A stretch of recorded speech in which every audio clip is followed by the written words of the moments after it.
Hey, everybody, welcome to another episode of the Running Rogue podcast. Chris and James here coming to you from our first episode of the new year. I guess it's actually the second, but the first one we're recording in the new year. So happy new year. Happy 2026, everybody. We're excited to be back with you. Episode 385, approaching that 400 mark soon. Excited to be back in the new year. How are you, James? I'm doing well. It's a bright, sunshiny day. I may not sound like I'm doing well. I am coming off of the flu, but I am just so freaking thankful to not be in the hole anymore. Brutal. Absolutely brutal. I was watching something last night on how it's just been rampant this season, the flu going around. So get your flu shots, everyone, if you haven't already. We're excited to continue stepping through the book. Today, we're going to talk about the other half of chapter 2, which is the first half. We talked about the training fundamentals. Now we're going to be talking about the racing fundamentals. We've got 6 different points here, just like we had 6 on the training side that we're going to get through probably again in 2 episodes, as we tend to be long-winded. But we're taking our time with some of these fundamentals. I think one of the things to emphasize with this episode is we're going to be talking about the racing side of things. And I think when people think about training philosophy, they don't necessarily think about some of the things we're going to talk about today, but they're important. They're equally important in many ways because there's the training, the work to do to get ready to run your race. But then there's the race itself and how are you prepared to actually go execute and deliver on that training. And I think that's a part of the equation that is sometimes neglected or forgot about in these conversations. And so I think there's going to be some people that are thinking, well, why are we talking about this now? You know, we just talked about training. Why are we talking about racing? That's kind of skipping to the end, isn't it? Mm-hmm.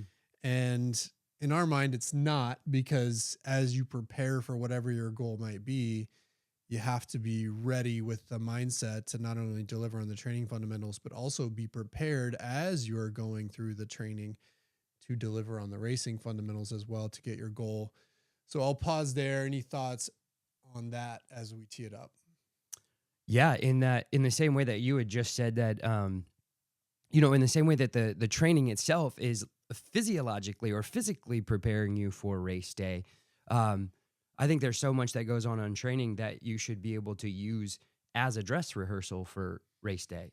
I just had a call yesterday with an athlete who had mentioned something like, shoot, I'm not exactly sure if I'll hit all 8 1K repeats. And I was thinking to myself, I love this moment. And she was like, what? And I was like, because that's probably not only probably how you will feel on race day, you should feel that way and think that way on race day. I'm like, if you're at mile 23 of a marathon and you're thinking, I don't know if I can hold this pace for another 5K, I'm like, that's okay. You just hold it for that next mile. Right. And then you figure it out in the next. Right. And I was like, that's what I want you to do in these 1K repeats. It'll be tomorrow, actually. So on Thursday. Anyway, yeah, that's just my way of saying, yeah, I agree. Yeah, because with racing, you're stepping into the unknown.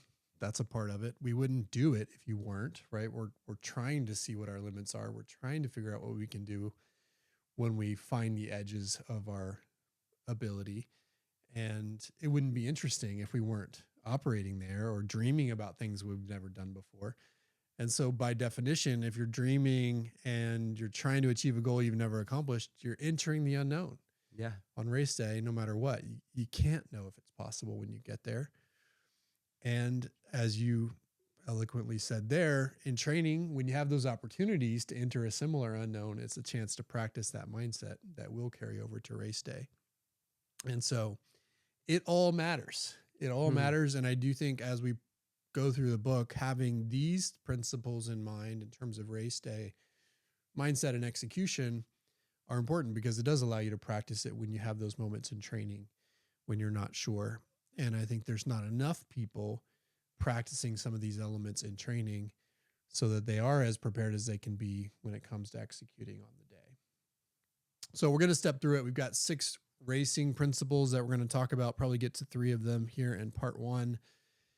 The first one is I think it's kind of the racing equivalent of do the work, the sort of hackneyed, I've heard this before. This is an overused phrase kind of concept we talked about in training, which is do the work, be consistent, right? That's something you hear in a lot of areas. And in this case, we're going to go number one for this, which I think is the racing equivalent, which is trust your training. Trust your training. And that's going to be the one that sounds like that common phrase you hear. Oh, just trust what you've done. And in this case, we want to take it beyond just that overused kind of phrase of trust whatever you've done, but more take it to the real application of trusting your training. And to me, it gets to this question that you were just talking about of, well, what do I do when I'm going into the unknown? Mm-hmm. And what I like to tell people to do when they're going into the unknown is to focus on what they do know. Mm-hmm. Because it's easy to get lost in the, I don't know, I'm not sure, I can't know what's going to happen at mile 10 of a half or mile 23 of a marathon.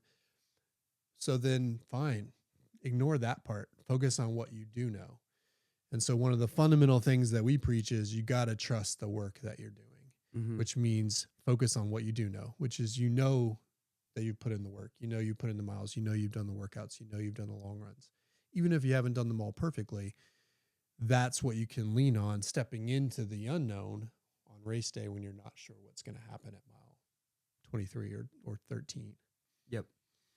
Yeah, and you just said even if your training didn't go perfectly, I would say like it's precisely why we say that. Precisely because training, there is, I guess, in some ways, there is no such thing as a perfect training season, right?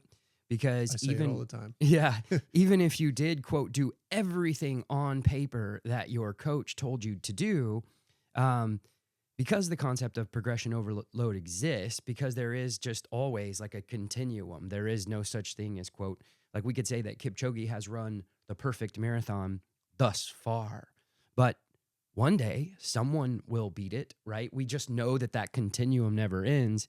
And because of that, psychologically, what athletes do going into races is often think about the things that like they can't control, or that maybe their emotion, like I don't know. There's such a myriad of thoughts that overcome the athlete through that race weekend because their brain's going crazy, they're tapered, they're feeling that taper madness. I think that we point them back to this because we know that there's no such thing as a perfect season. So you have to take what you did and you have to anchor in something that's already real. So instead of relying upon like, oh, I hope I'm like as motivated as I could be on race day, it's like, well, like as coaches, we try to give speeches and get people pumped and motivated, but it's like motivation can come and go. But what won't, quote, come and go is looking back and saying, all right, I put in 800 miles for this training block or 600 miles for this training block. It's like we're trying to give you something concrete you can hold on to. That's also, this is very, very, very important. It's rooted in you because that's all you got on race day. I mean, we do have the supportive community and we'll talk about that. Those are extra layers. But what I'm just trying to get down to real quick is that you have to trust your training because it's like, that's you. Those are the ingredients that you put into the cake. That is literally what you want your mind focused on, as opposed to letting the monkey brain go crazy and go 1,000 different directions. I heard someone say, just because you experience thoughts doesn't mean you're a thinker. And so I know that people just get overcome with so many thoughts that it's like, no, okay, well, if you don't want those thoughts to overwhelm you, plague you, you need to think about something. Right. It's hard for the brain to zero in on like a very specific idea and entertain a myriad of, quote, distractions. And so there's a lot of reasons why we say, trust your training. We're giving you something specific to think about.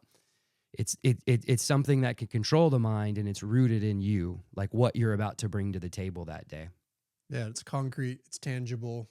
One of the things we advise people to do going into race weekends, we've got Houston coming up this weekend, is to go back, look at your training logs, look at the work you've put in, look at the tough days, the hard workouts, the long runs that you weren't sure about, and remind yourself that if you can do those ingredients, then you can do what you're being asked to do when the race is on the line. To me, the cool part about this one is that it also requires this merger of the two sides of this equation. You've got the training principles, you've got the racing principles. In order to kind of transition to race day and be comfortable and to trust your training, you have to believe and have faith in the fundamentals of the principles that we've talked about over the last 2 episodes, which means that you have to believe that all of the pieces of the puzzle every day has a purpose. Running slow when you should go slow, making sure you've got a long run built in, a speed workout built in, a medium long run built in. All of those elements, running by effort when you need to, all of those elements individually won't make a difference, won't get you where you want to go. But if you do them all, execute them all, and believe that they're going to work, you won't have anything at the end of the day that points perfectly to, I can do this for 26.2 miles or 13.1 miles.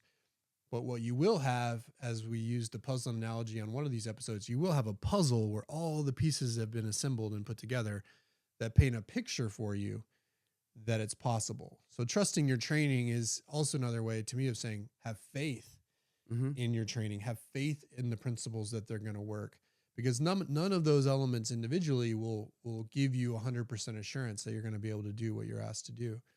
But when you assemble them all into a puzzle, then it's there. The picture is there to give you that confidence.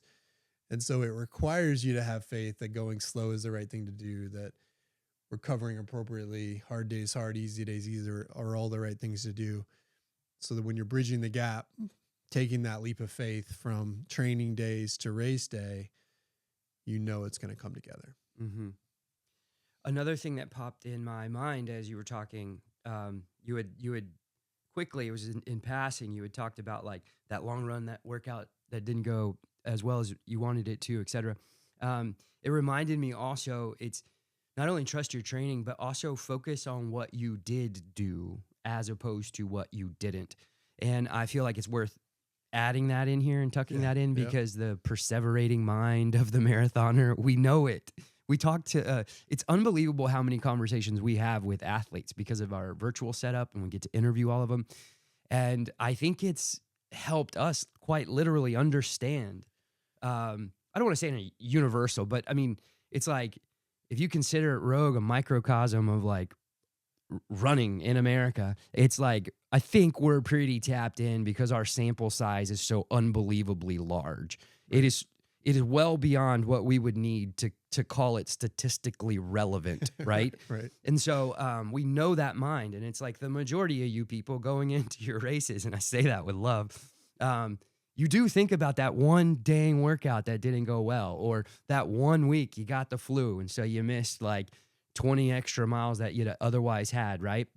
And so it's like, I remember thinking one year, I don't know, I was probably 7-8 years into coaching at this point, so I can't pinpoint it, but I remember thinking like, wait, if you know, Lydia had always said like miles are like money in the bank, right? And so I had the bank analogy in my head, and I was like, hey, in that room, if you go in there, there's going to be $800.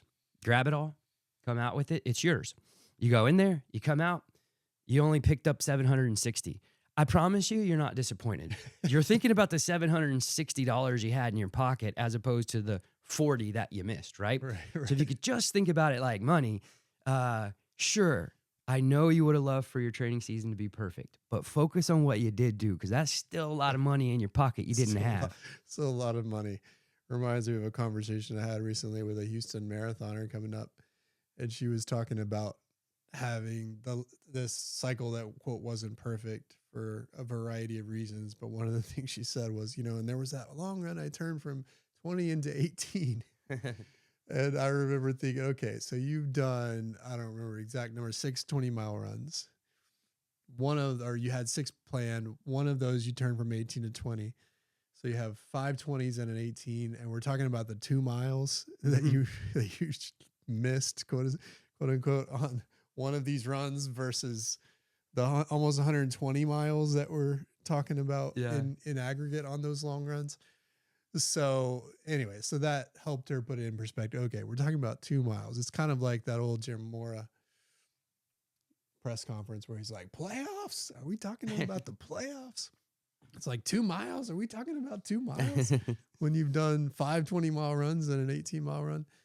So yeah, that is the mindset. Is people want to think about the things they didn't do versus think about the things that they do. So I like that you brought that up. It's also, you know, to me, you said it earlier, there's no such thing as a perfect training cycle. I say that all the time. And I would submit that there shouldn't be a perfect training cycle. Mm-hmm. They don't exist because things happen, but also they shouldn't exist because things happen. You should be taking the plan and modifying it somewhere for some reason. You know, it's might be that recovery day where you're just feeling beat up and you're like, hey, I'm going to pull a mile off of this because I'm just slogging. I'm not feeling good. Or those days you're sick where you just take off because you need that break in order to recover and get back healthy. Or the travel that you had planned where there was stress on both ends and you had to modify your schedule accordingly. There's always something that pops up. And we want to beat ourselves up for making those changes when something like that pops up.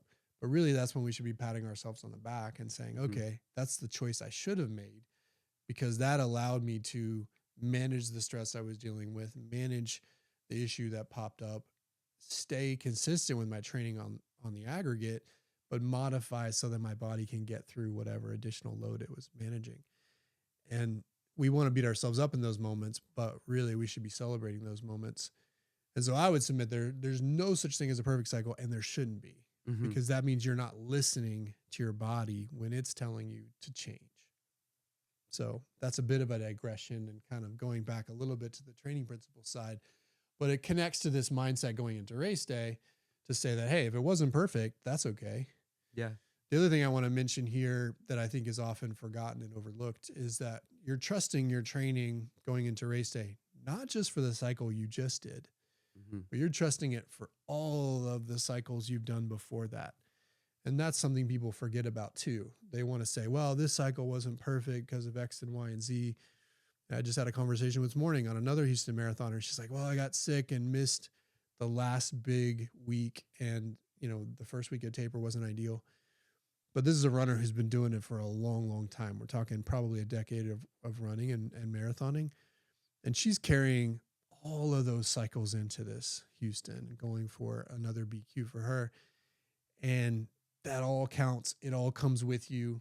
And just because you had a little bit of imperfection in this one, again, rightly modified because she was sick, then it's okay, because you're standing on the shoulders of a lot of miles in the bank over not just one cycle of 5 months, but many years worth of cycles. And so you're trusting not just that cycle, but so many cycles before it. If you have that history, obviously, if you're newer to it, you know, it's whatever your history looks like at that point. So trust your training. It's not just cliche. It's a matter of, and the tactics of it to me are pretty simple. You know, there's the philosophical concept of it, but then there's also just the tactics of, okay, I'm going to go back and look at my training logs before I sit down and race. I like to in my head as a coach, there's certain workouts that I call anything workouts, which is shorthand for, if I can do that workout, I can do effing anything. And so, you know, I like for people to go back and kind of circle those moments, you know, the big long run workouts, the big workouts during the week where it's like, if I can do that, or the workouts where it was crappy weather or you just didn't feel great, but you did it anyway. Circle those on the calendar, look back at those and be like, all right, if I can do those, those signpost elements of the training, then I can do anything. And carry that with you into race day. Because again, as we said, it's not about what you don't know at that point. It's about what you do know. Yeah. And I also like to, I love that. I think that's priority one. Like, definitely anchor yourself on those big ones, for the big, obvious, confident building reasons. But I'm a guy who likes the patterns too. And I like storylines, and we're all in a storyline, truly. And so, I like to go back and review something and kind of, especially if you could do it with a really open mind, you could see like the day you ran a 10 miler and you're like, oof, thought I was going to die. And then like a couple weeks later in your training logs, you're like, best 16-mile run of my life. Like, it's when you read it all at once, they all, like, any one starts to diminish, and you sort of feel the pattern of like, oh yeah, I had dips and then moments of confidence and then dips through my training. And isn't that going to happen on race day? Right. Yeah. You overcame in training, and that carries forward. And that's why as a coach, I like it when it's hard. everybody wants, especially with long run workouts, which we haven't talked about in full depth yet in this series, but we will get there. Those are the big workouts where you're doing pace work inside the long run. A lot of people put an emphasis there, rightly so, because they're important, but they want them to go perfectly. Speaking of no perfect training cycle, they want them to go perfectly.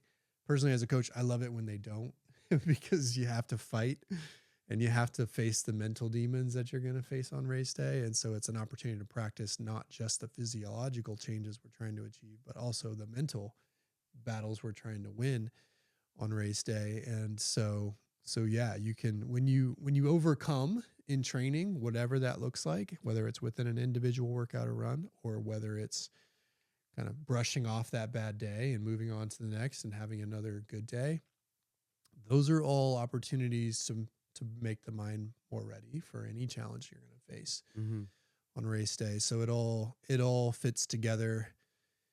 And again, I don't think people think about enough of that on the front end. So then by the time they get to this race day planning, they're kind of like, oh shoot, what am I going to do now? Like, am I ready for the next leap? But if you kind of bring it from this perspective, it's like, no, I've been ready. I've been getting ready. Yeah. And then it comes down to doing the thing itself, which is a good segue to number 2. So first here is trust your training. Second is execute the plan. Execute the plan, meaning have a plan, first of all, kind of step A here of this one. And 2, then be able to run the plan. Because if you have a plan and you run the plan, you're controlling the variables you can control to give yourself the best chance. And there's a great quote from Running with the Buffaloes, the old Mark Wetmore, or the story about the Colorado Buffaloes. Chris Lear wrote it, followed the collegiate team when they won the national title, or I don't know if they won as a team, but Adam Goucher won the national title in that book. And he kind of follows the behind the scenes, but there's a quote in there from Mark Wetmore, the coach of Colorado at the time, who said something, and I may not get this right, but paraphrasing, there are no miracles in running on race day. Basically, his philosophy being either you've done the work or you haven't. Either you're ready to run the plan or you're not. And there's no miracles. Yeah. And so he was all about preparing his athletes to run a race a certain way, and then having a specific plan to go execute on that day. And more often than not, you do. Yeah. Because if you're ready to run the plan and you run the plan, then you're good. And so that's what this is about, is knowing what you're capable of, having a plan, and then executing that plan to the best of your ability. Doesn't mean you're guaranteed an outcome, but it does mean you're giving yourself a really good chance. And we'll kind of parse this out. It starts with the part of having a plan, but I'll pause there and get your perspective just on the overall plan. I have 2 responses because I definitely want to come back to that plan piece. But that quote you just shared by Wetmore, it reminded me of, a second ago you had said, trust your training. It's not just a cliche. And I almost brought this up then, but it's like, what's the alternative? I think people forget to ask the question. Like, people love to pull down arguments. People think they're good at arguing when they know how to tear down someone else's argument. And I'm like, no. Have you ever tried to construct one? Like, I want you to learn how to build a case. And that starts with asking the question, what's the alternative? Like, if you're not going to trust your training, what else are you going to trust? Right? Are you going to hope for a miracle? Well, good luck, Right. Yeah. And I love you too at the same time. Yeah. I'll never judge the person that goes for it like that, but I'll also have to be there to give them a hug when they're limping and walking at 18 or wherever it breaks down, right? Yep. Anyway, so back to executing the plan and having a plan. Yes, I believe this in life and absolutely within running, but a bad plan is still better than no plan at all. So if someone's sort of like, I don't even know how to construct one, also I used to do this when mentoring people in software. I had to set up some parameters around myself because I was always happy to help. But what got rid of like 80% of the people that would ask me for help was just simply responding, what have you tried? And so where I'm going with that is like, at the very least, look at your race course and write down what you think you would do. Just you don't have to be an expert. You don't like even if it's your first marathon. It's like put together something. Like just and we'll get into details I'm sure of how to build well that's even later chapters. So I don't know if we'll cover it today. We'll have full episodes on it, so we won't go too deep today. But, we'll lay out the general principles of it. Yeah. But I feel like there's a lost art of the rough draft. It's like, I want to encourage people to just like, if you got a race coming up in a week, like look at the course, write down what you think, write down what confuses you. Like just be very clear about like, I don't know what I'll do with that kind of hill and how much should I slow down or pick up based on the grade of the hill. So you don't have to be an expert. It's just like start with some kind of plan. Put your mind around things because it'll start to further crystallize your own thinking. But if you just sort of leave it to the wind, well, when you catch wind, A, don't be surprised, and B, consider without a plan, how are you going to improve next time? Like what are you going to be able to pick apart or iterate upon, right? Right. Well, and how are you going to get the goal? More importantly, because a race with no plan, even one that's loose, generally is not going to give you a very good chance of getting what you want. So have a plan. Kind of part A of this point, and we'll cover that in depth as we go through the book and talk about how you plan races depending on the distance. But the general overarching principle that can carry you into most race distances for those of us that are distance runners, 5K and beyond. There's nuance to it, obviously, depending on the distance, is that you start slower than you think you want to finish, build into the race, and then you finish strong. Negative splitting races, as a general rule of thumb, is the way to optimize your performances. And that's both proven by the physiology, but also proven statistically when you actually analyze gazillion results across all of these distances, is that starting smart, starting conservatively, and building into the race and then finishing strong is an optimal way to get your best performance on a given day. And then from there, is with that as kind of the baseline, then you say, all right, well, depending on the course and the nuance and the grades, like you were talking about, how do I adjust that in order to accommodate whatever this specific course might be throwing at me? And so that's just the pacing part of the plan, right? But then there's also the other parts of the plan, which would be your nutrition and hydration parts of the plan. Like, how are you going to take your gels? What's your plan in terms of water stops, Gatorade versus water versus carrying your own handheld? And then, of course, there's the mental parts of the plan, which we always talk about. How are you preparing your mind for race day? What are the mental tools you're going to use when you execute that plan? And that's not even to mention the plan pre-race in terms of logistic management and meals the night before and all those things. It's like you want to eliminate all the variables that might be out of in your control. And so that what's left is just the stuff out of your control, weather and what other people are doing and things like that, so that you can give yourself the best chance. There's always going to be stuff thrown at you. And so have a plan. That's in some ways the easy part of this point. And then the other part is, so then you got to actually execute the plan. Yeah. You got to have a plan, and then you got to be able to execute it, which means you got to be able to feel what it's like to start at a certain pace so that you can start more conservatively. And it doesn't mean you have to be a perfect pacer, but it does mean you have to have a sense for it so that you can actually do what you want to do and then get to a pace that's your target and hold that and then finish strong off of it. So there's the execution of the plan, then that becomes the next challenge, which, is something that takes a lot of practice for most people. And I think one of the things that's kind of lost when people are new to racing or inexperienced with racing, I should say, they're really focused on the time outcomes. And, well, what if I could run this or what if I could run that? When I try to orient them back to what about the executional outcomes? Like early in someone's running career, I want them more focused on how they run the race than on what time they run in the race. Because the time they run in that first, second, third, half, or full is going to be nothing compared to where they go. But if they learn to run it the right way early, then that's only going to unlock more potential sooner.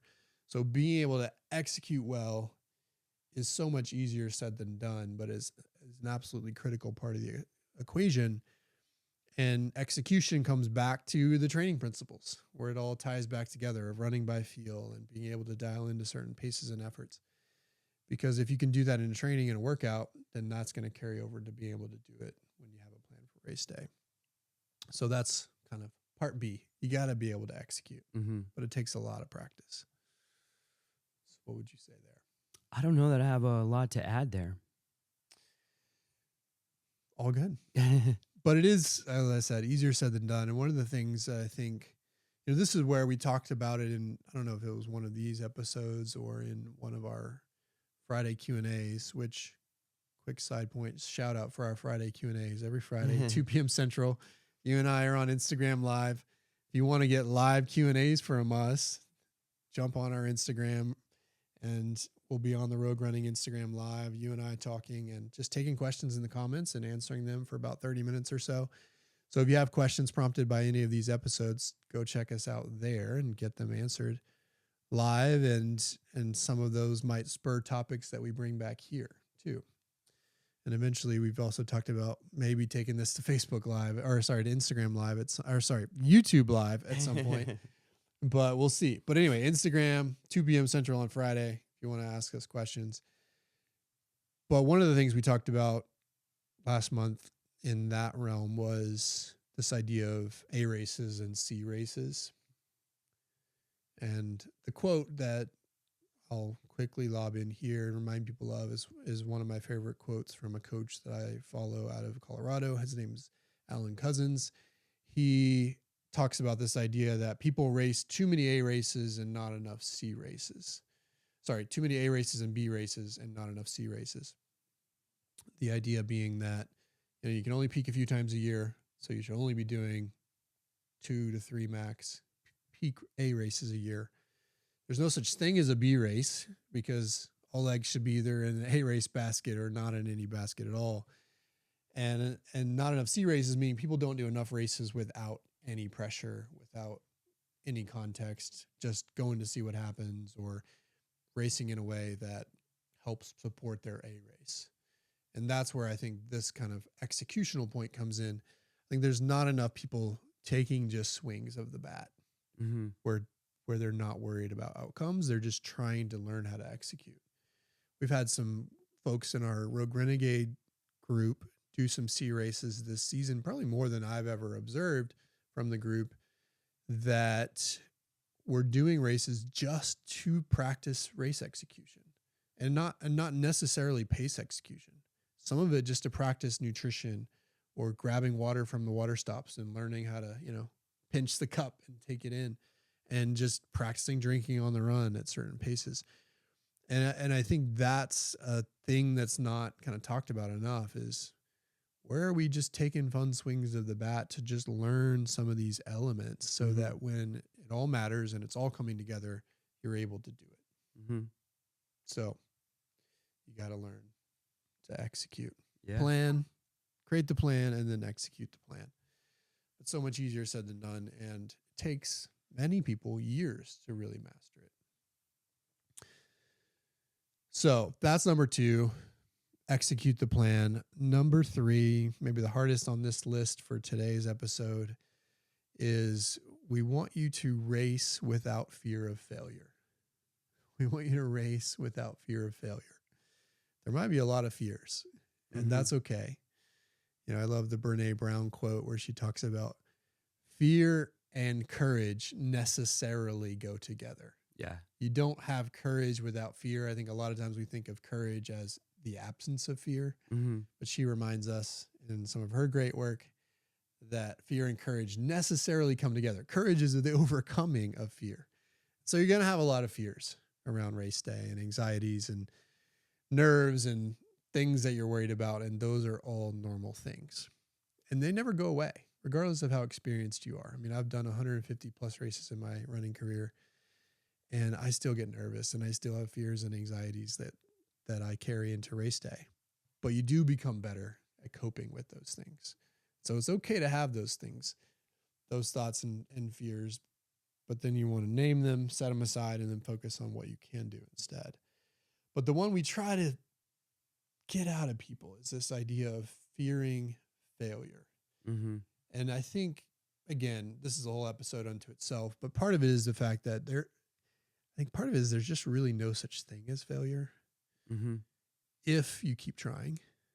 I like to emphasize with my athletes that there's no such thing as failure if you learn and if you get up and go again. Right? Yep. Because then it was just your last race. Failure is when you quit trying, essentially. So failure isn't a thing if you're learning, if you're taking lessons that you can assimilate to your next event. And if you fail, but get back up and try again. Mm-hmm. And so we want to try to not be worried about what if I don't get it. This idea that you're somehow defined by the outcomes, or that other people are going to look at you and say, well, you're a failure because you didn't get the time you wanted. It's just not real. Mm-hmm. First of all, most people don't care, but also, if you think about it individually, it's not a failure if you keep going. But this one's really hard. But it does allow you to unlock potential, I think, that you can't unlock otherwise. Mm-hmm. Yeah, and I don't know if I almost feel like that's what we're up to. Like when I think long and hard about the entire distance running and training experience, it's sort of like, what are people up to? And there's a lot going on when we do them, right? Like, we could dig into why work, and everyone has their unique and specific why. But underneath it all, like somebody who originally just wanted to run a marathon, it was because, well, that distance at the time seemed scary, out of reach, far, right? And so it was like, I wonder if I can do that. Now, framing it that way, that's how I say it, because that's how I want athletes to think. But that doesn't sound like fear. But how could you say, I wonder if I could do it, without kind of assuming that there is a possibility that I could fail, right? So I'm not necessarily saying like that it's always, quote, like super fear-based, but it's like, that's what made the goal worthy in the first place, was that it was out of reach. And so I think that's why the first 2 points actually like are so important, because we know that in this one, it's like fears do well up because you're going after something that is, quote, out of reach.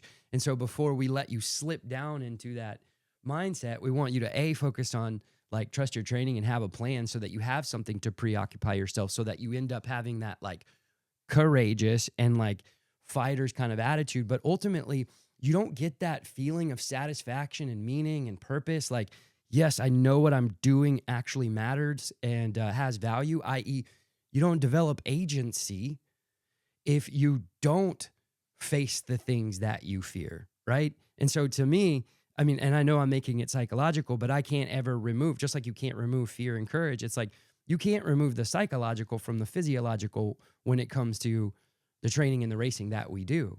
It's like humans, yes, are hardwired for suffering and adversity. And maybe at one time it was the distance. Now it's the distance at a certain pace. You're just upping the ante, but it's you doing that. You're inviting it in. And that's what makes it beautiful, actually. It's the voluntary adoption of the struggle and the rigor and the stress in the name of growth that makes this all special. Like, how else do you find, quote, inherent value in what it is that we're up to? Because it's not just the distance. Right. I was talking about this recently. I was like, there is no value inherently, like in and of itself, to the distance 26.2. Like the Queen of England decided she wanted to be able to see the race from her box. And so all of a sudden the marathon became 42K instead. Yeah, 42.2. Yeah, 42.2. So it's sort of like, okay, so we know that the number and the distance in and of itself wasn't what provides us the meaning, right? So what does provide us the meaning? I think what provides us the meaning, the purpose, the value is that it is somewhat scary, because it's either so far you don't know if you can do it, or you've set a goal to run so fast that far that now feels out of reach. Either way, I think the fear component is what makes it actually special. Yeah, we wouldn't do it if we knew we could get it. Yeah. Right? It wouldn't be it wouldn't have the meaning that we would want it to have if it was easy. It'd just be practice. So we're looking for that edge. The other analogy or thought process I think about with this one is to me, and this is where, I think this was one where it's easier said than done. It's easy to say, well, yeah, I can race without fear of failure. But then you get into it and you have all these doubts and anxieties that come in, and you start to think about, well, what if I don't get it? And people will think I'm slow, or people will think I'm not good enough. And so it can overwhelm you. Or you can use it as your own negotiating tactic in the race where you're on the limit, it's getting hard, and you think, oh, well, it doesn't matter, right? It doesn't matter. I'll just back off the pace because it doesn't matter. I know that there's no such thing as failure. And so, we talk about kind of the yin and yang of running quite a bit. And I think there's a yin and a yang of racing where nirvana, so to speak, is this place of one wanting an outcome so badly and having a connection to the purpose of that you're willing to go for it and put it all out there for it, while simultaneously realizing that if you don't get it, it's okay. You move on to the next. You learn, you move on to the next. And reaching that place, that nirvana, where those two are balanced appropriately, those two things of wanting it so badly that you're willing to give everything on race day to go for it, but also knowing in the back of your mind that it's okay if you don't get there. Like, those two things are really hard to balance. And then you shift one way or the other and you give yourself an out or an excuse. If it's like, oh, I want it badly, but I know it will be fine if I don't get it, then you might quit on yourself early in the race. Or, if you lean too heavily on that, it doesn't matter, the outcome doesn't matter, then maybe you never really give yourself a chance. So it's an interesting balance. Or you lean too heavily on the, I want it so badly, that you beat yourself up on the other side if you don't get it. And that's not healthy either.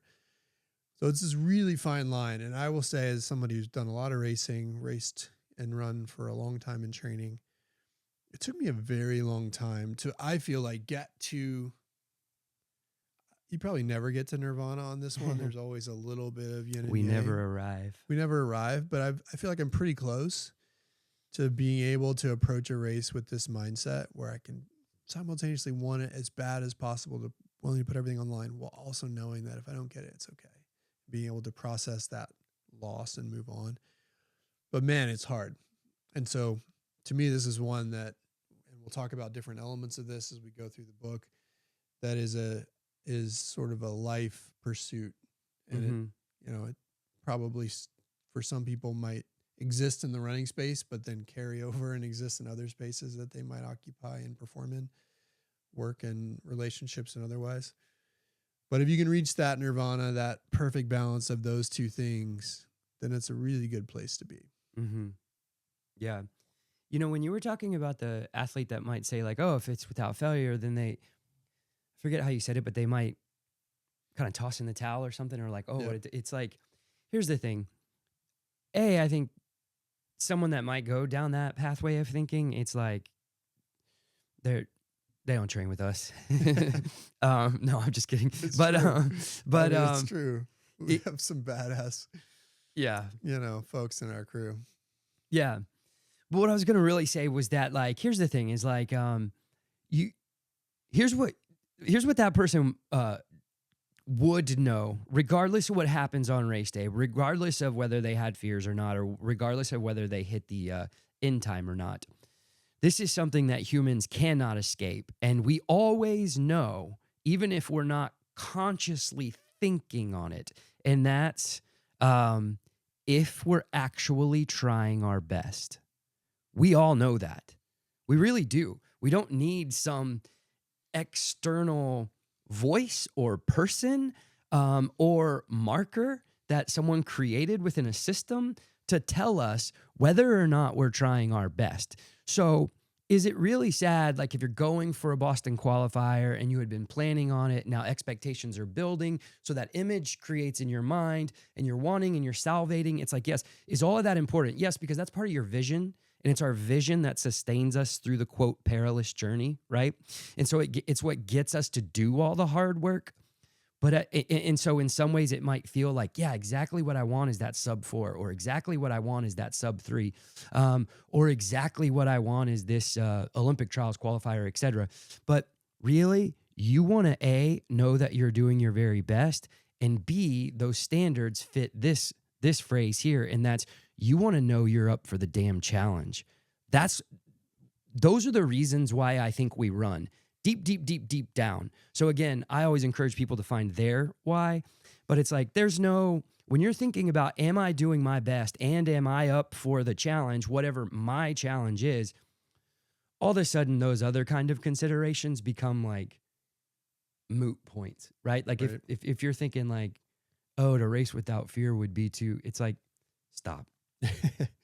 Well, and we'll talk about it in one of the later principles, this idea that if you leave it all on the course, if you give your all, if you try your best, as you were saying, then you can claim victory no matter what the outcome was. Mm-hmm. I mean, I think about my Boston Marathon in 2016, I think it was, where I had to walk the last 5 miles. I had a stress fracture go over the edge in the race, went from a little twinge of a pain in my left heel at the first 5K to a pain that felt like either something was going to break or my Achilles was going to tear by the time I got over Heartbreak Hill. So I started walking to see if that would make it better, and then tried to run again. And I had that distinct feeling that if I ran, I was going to make it worse. Mm-hmm. You know, just that visceral in your body feeling like I can't run right now. If I do, it's going to be worse. So what did I do? I walked the last 5 miles of the Boston Marathon, got my personal worst marathon time in that race. But honestly, it's one of the races I'm most proud of. But some people might look at that on the outside and say, well, wasn't that a failure, Chris? You know, I was really fit, going for a PR that day, going for a massive Boston PR, ended up with a personal worst marathon time walking the last 5 miles. And, you know, people would ask, well, wasn't that a failure? Or don't you feel like you need redemption from that? And the answer is no, because I gave everything I had. Mm-hmm. And that just happened to be what I had on that day. So I'm actually very proud of it, because that's what those were the cards I was dealt.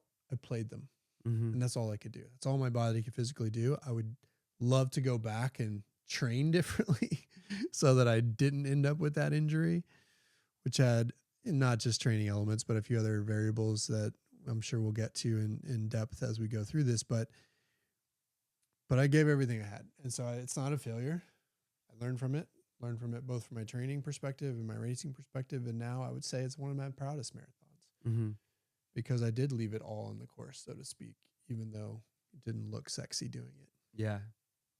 The other thing I want to mention here before we wrap is I also like comparing running to other sports when it comes to the concept of quote failure, because if you think about something like skateboarding, or for whatever reason, my Instagram algorithm got on people doing skimboarding. Skimboarding? Like Skimboarding. in the ocean? Yeah, like where you throw That's that pretty you cool. throw that little board. Oh yeah. And then you kind of skim into the waves and do stuff. And so I don't know, at some point over the holidays, I clicked on one of those videos, and then your algorithm just starts feeding them to you. Mm-hmm. And so I was getting these clips of these pro skimboarders that are just doing crazy things, throwing that little board and then sliding out to the surf and then doing tricks.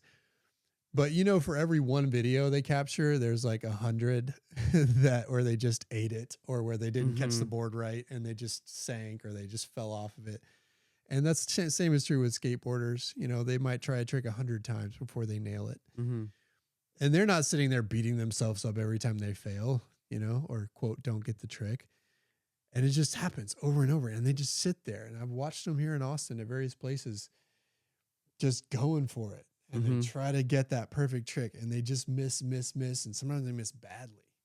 And then they keep doing it. And then finally they catch it. And then that one perfect moment where they nailed the trick supplants every single one of the failed ones. And they just don't think about failure in the same way we do. I mean, part of it is because we get so many fewer at bats at really going for it, and they can take 100, you know, in an hour.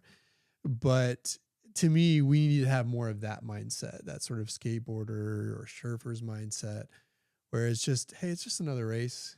Yeah, give it your all, have a plan, execute it to the best of your ability, see where the outcome lands. But if you don't get it, it's okay. Stand up, do the trick again, Yeah. and see what happens. You know what's crazy is I did not plan this at all, but everything you just said is basically that's the meaning of this shirt. Oh, yeah? You know, it says good. Okay.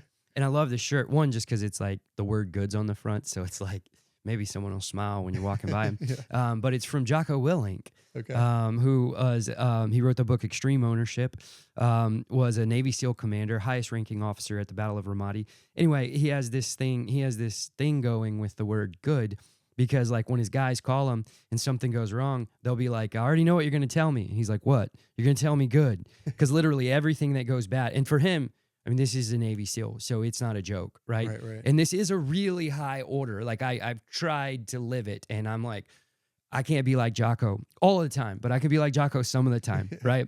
And it's basically like, you know, you didn't get the job you wanted, good. Opportunity to get better at interviewing, right? Yeah. You know, you didn't get the race result you wanted, good. Opportunity to like reiterate your plan and train better next time. You know, you get the point. I won't keep going down analogies, and it's his talk track, so I want to respect that. But that's the spirit of this shirt. It's like things didn't go your way, good.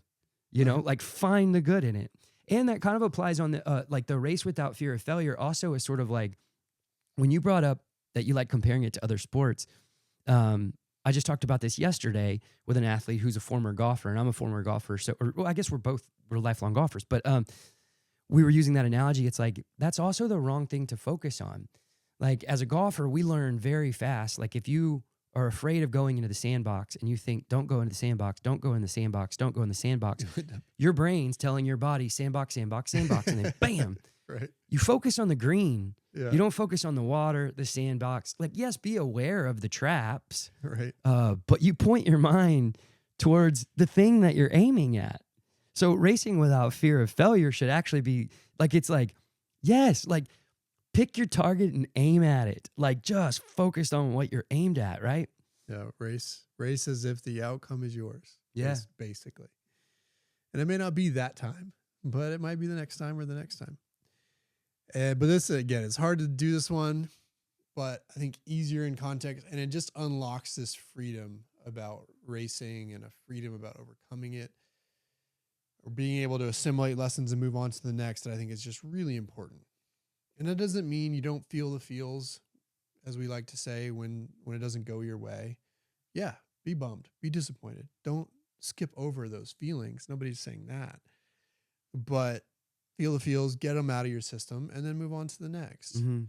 We just don't want this idea of, quote, failure to be a debilitating one, because we've seen it happen for people where they're so afraid of what might happen if they don't get what they want that they don't ever give themselves a chance. Mm-hmm. And that's what we're trying to help you avoid here as we talk about this principle so early in the book. Yeah.